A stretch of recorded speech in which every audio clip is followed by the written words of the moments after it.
Hey, you're watching a DIY with Jordan Michael Tuesday. Today we're going to learn how to repurpose an ordinary wooden crate into a really impractical desk. Are you ready to see how this works? Let's go!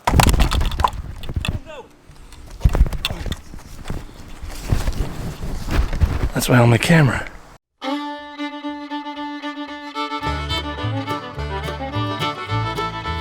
I know what you're thinking. You're thinking, okay Jordan, what can you do with an ordinary wooden crate? There are a million different things that you could do. You could put it under something really heavy so that it can hold it up, and there's so many other things, like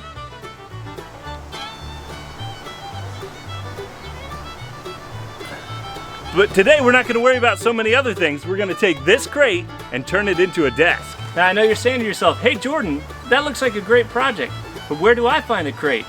Well, you can find a crate anywhere that they are, and you can just ask somebody. I'm sure you're anxious to get started, as am I. I'm anxious about getting started. I'll bet you'll notice that I'm not holding the same crate. This is the other crate's cousin. So as you're starting to work on your crate, you need a few tools. You need a lunchbox in case you get hungry. You need a tape measure, screwdriver, you'll need a hammer, earplugs, and lots of other tools. So before I get started, let's go get our tools. You know, it's very easy when you're going off to go get your tools to get distracted by so many other things. But you need to stay focused. While you're going to get your tools, you're gonna see that the patio needs to be swept. You're gonna pass the garbage needs to come out. You're gonna look at the dog needs to be walked. What about the bushes? They need to be trimmed. No, you need to stay laser focused. You're not here to walk a dog or cut the bushes. You're here to sweep the patio. So stay focused and keep an eye out on what you're doing. If you're like me, sometimes you lose tools. It's good to have an extra set of tools on hand. I keep 3 tape measures and 3 hammers, so I'm never gonna be lacking in tools. So I can't find any of my 3 tape measures, and I only found 1 hammer and chisel. But that's okay. The hammer and chisel will come in handy, and I could just measure with my hands. So for starters, I need about 4 feet of plank. Now I don't have a saw, so I'm just gonna pretend I said 4.5 feet. Now we need to get under this board with our shovel. It's very important that when you get under these boards, that they might crack. So you have to be very careful to not crack the boards and get under very gently. You can't just wrench it up, you gotta loosen it slowly. Repurposing boards can be so fun. If you take your time to chisel it underneath, it shouldn't be any problem to uproot that board in one piece. Sometimes the boards just won't come off how we want them to come off, and they come off like this, and this. But that's okay, because we go to plan B, and we go to talk to our wife and say, hey honey, broken boards can look very artistic, and it could be a very cool modern style that we're cutting edge on. So let's go do that. Hey honey, broken board.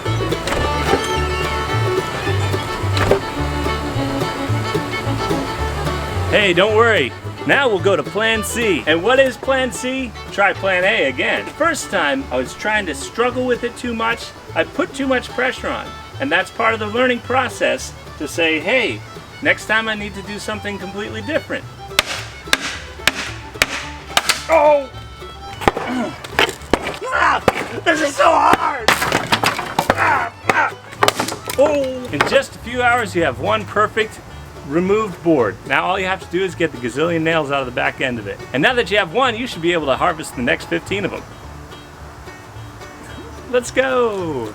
Now we're gonna need the tape measure. And on this step, we realized that we remembered seeing our 3-year-old use both of the tape measures. Let's go find her. Hey Natalie, where was the tape measure? No! So we're down 1 tape measure and probably a plumber's bill.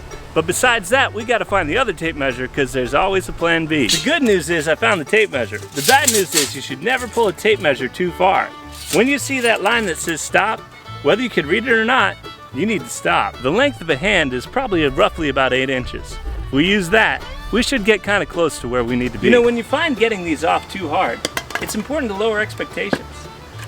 For example, 1 is good, so I think it's time to attach this to this and make our desk. Take the brokenish piece and put it underneath the good piece. Take the 1 piece that you got off before and put it on top of something. If you can't find a good place for it, make it a good place. Convince yourself that it looks good and that this is art. Slide the 1 crate out from the other crate. Now slide it back under because that's your only option. Realize that it's too heavy for you to hold and you better not screw it together. Then realize that if you don't screw it together, you haven't built anything. So go get the screws. Find out that you don't have the right screws, and find screws that aren't the right ones, and go with them anyway, because you don't want to have to drive anywhere. When you've screwed them both together, try and lift it up. If it falls apart, you failed.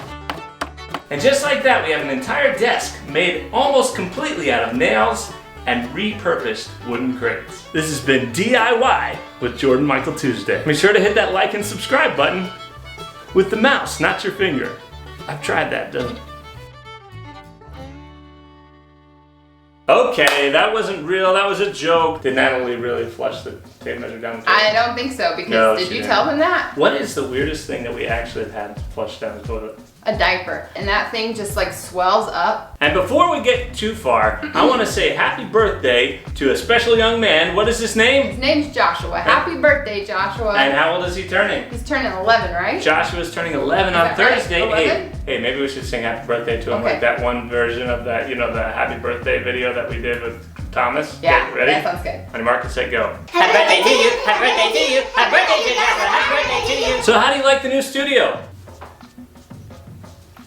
Ta-da. Is it cool? Well, this is actually not the finished project. We are in the middle of building this together. So I'm so excited about some segments that we have coming up. We're trying to kind of revamp the show a little bit. We're gonna do Think Outside the Box. But I don't understand what Think Outside the Box is gonna be. I don't really either, so let's just wait until that happens, and it'll be something like that. Stay tuned. But there will be a cool segment called What Would Happen If? Conversations, the Parents page. Send in ideas that you would like us to talk about on the Parents page. Topics that you'd like us to address. Biblical topics, homeschooling, family, marriage, raising kids, whatever it is. Like I say, we're not experts, but just to have that conversation, and hopefully it would be like having a conversation with a friend. So that's the Parents page. If we can grow the channel enough, if we can, you know, if it can become a little stronger, we really want to do something called a little town in the West called South Northeastburg.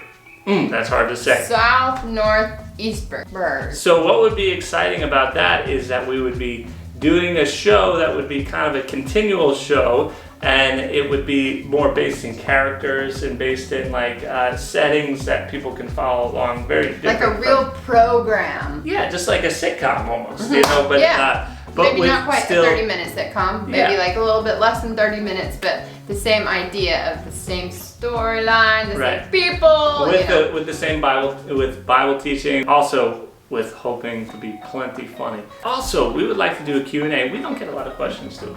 Not really. We don't really get a lot of questions. No, but I would really like to hear what you guys have to say. So you can email us what you'd like us to address on the Parents page, leave a comment on that, or email us, or whatever you want to do. Finally, we have a lot planned, and we'd like to go stronger on the channel. So if you'd like to support the channel, you can go to jordanmichaeltuesday.com and click on the PayPal button, and that helps us hugely. But I also want to say thank you so much to those that do support the show. It means so much to us and really helps us keep going. And we also really, really appreciate your guys' prayers for us. And we're excited to show you the new content and the new Jordan Michael Tuesday show. Are you excited? I'm excited. And until then, we'll see you next time on the Jordan Michael Tuesday show. Shake hands. We're still doing that every single time. Every time. They're probably worn Every time somebody comes over and then leaves, we're like, out of this shake hands. Just like, it just feels good. It helps relax your muscles. And then it's like this. It's like